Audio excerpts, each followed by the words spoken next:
ಉತ್ತಮ ಆರೋಗ್ಯ ಪೂರ್ಣ ಜೀವನಕ್ಕಾಗಿ ಯೋಗ ತುಂಬಾ ಅವಶ್ಯಕತೆ ಇದೆ ಎಂದು ದೈಹಿಕ ಶಿಕ್ಷಣ ಪರಿವೀಕ್ಷಣಾಧಿಕಾರಿ ಅಜ್ಮದ್ ಉಲ್ಲಾ ಬೇಗ್ ತಿಳಿಸಿದರು. 12ನೇ ಅಂತಾರಾಷ್ಟ್ರೀಯ ಯೋಗ ದಿನಾಚರಣೆ ಕಾರ್ಯಕ್ರಮವನ್ನು ತಾಲೂಕು ಕ್ರೀಡಾಂಗಣದಲ್ಲಿ ಕ್ಷೇತ್ರ ಶಿಕ್ಷಣಾಧಿಕಾರಿಗಳ ಕಚೇರಿ, ಆದಿಚುಂಚನಗಿರಿ ಶಿಕ್ಷಣ ಸಂಸ್ಥೆ ಹಾಗೂ ತಾಲೂಕು ಕನ್ನಡ ಸಾಹಿತ್ಯ ಪರಿಷತ್ತಿನ ಸಹಯೋಗದಲ್ಲಿ ಸಾಮೂಹಿಕ ಯೋಗಾಭ್ಯಾಸ ಮತ್ತು ವಿವಿಧ ಯೋಗಾಸನಗಳ ಪ್ರದರ್ಶನ ಮಾಡಿ ಮಾತನಾಡಿದ ಅವರು, ತಾಲೂಕಿನಲ್ಲಿ ಇರತಕ್ಕಂತ ಎಲ್ಲಾ ಶಾಲೆಯಲ್ಲೂ ಕೂಡ ಯೋಗ ದಿನಾಚರಣೆಯನ್ನು ಬಹಳ ವಿಜೃಂಭಣೆಯಿಂದ ಆಚರಣೆ ಮಾಡುತ್ತಿರುವುದು ಬಹಳ ಹೆಮ್ಮೆಯ ವಿಚಾರ.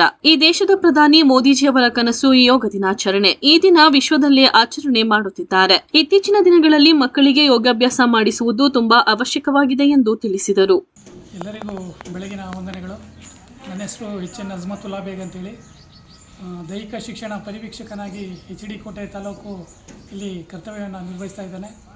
ಈ ದಿನ ನಾವು ನಮ್ಮ ತಾಲೂಕಿನಲ್ಲಿ ಇರ್ತಕ್ಕಂತಹ ಎಲ್ಲ ಶಾಲೆಗಳಲ್ಲೂ ಕೂಡ 12ನೇ ಅಂತಾರಾಷ್ಟ್ರೀಯ ಯೋಗ ದಿನಾಚರಣೆಯನ್ನು ಬಹಳ ವಿಜೃಂಭಣೆಯಿಂದ ಆಚರಣೆಯನ್ನು ಮಾಡ್ತಾ ಇರ್ತಕ್ಕಂಥದ್ದು ಹೆಮ್ಮೆಯ ವಿಚಾರ.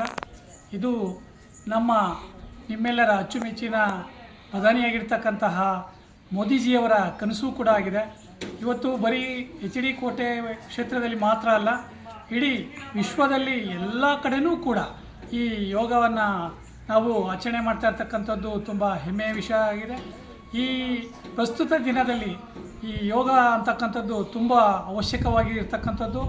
ಅದೂ ಅಲ್ಲದೆ ಇತ್ತೀಚಿನ ಬೆಳವಣಿಗೆಯಲ್ಲಿ ನಮ್ಮ ಮಕ್ಕಳುಗಳಿಗೆ ಈ ಯೋಗ ಅಭ್ಯಾಸ ಮಾಡಿಸ್ತಾ ಇರ್ತಕ್ಕಂಥದ್ದು ತುಂಬ ಅವಶ್ಯಕವಾಗಿದೆ ಅಂತೇಳಿ ಹೇಳ್ತಾ, ಈ ಪ್ರತಿಯೊಂದು ಶಾಲೆಯಲ್ಲೂ ಕೂಡ ನಾವು ಪ್ರತಿ ಶನಿವಾರ ದಿನ ಅಥವಾ ವಾರದಲ್ಲಿ ಒಮ್ಮೆ ಎಲ್ಲ ಮಕ್ಕಳಿಗೂ ಕೂಡ ಯೋಗ ಅಭ್ಯಾಸವನ್ನು ಮಾಡಿಸಿ, ಈಗ ಏನು ಇತ್ತೀಚಿನ ದಿನಗಳಲ್ಲಿ ಕಾಯಿಲೆಗಳು ಬರ್ತಾ ಇದೆ ಅದನ್ನೆಲ್ಲವೂ ಕೂಡ ದೂರ ಮಾಡಬೇಕು ಅಂತೇಳಿ ಕೇಳ್ಕೊಳ್ತಾ, ಎಲ್ರಿಗೂ ಕೂಡ 12ನೇ ಅಂತಾರಾಷ್ಟ್ರೀಯ ಯೋಗ ದಿನಾಚರಣೆಯ ಶುಭಾಶಯಗಳನ್ನು ಮತ್ತೊಮ್ಮೆ ಹೇಳ್ತಾ ನನ್ನ ಮಾತನ್ನು ಮುಗಿಸ್ತಾ ಇದ್ದೇನೆ.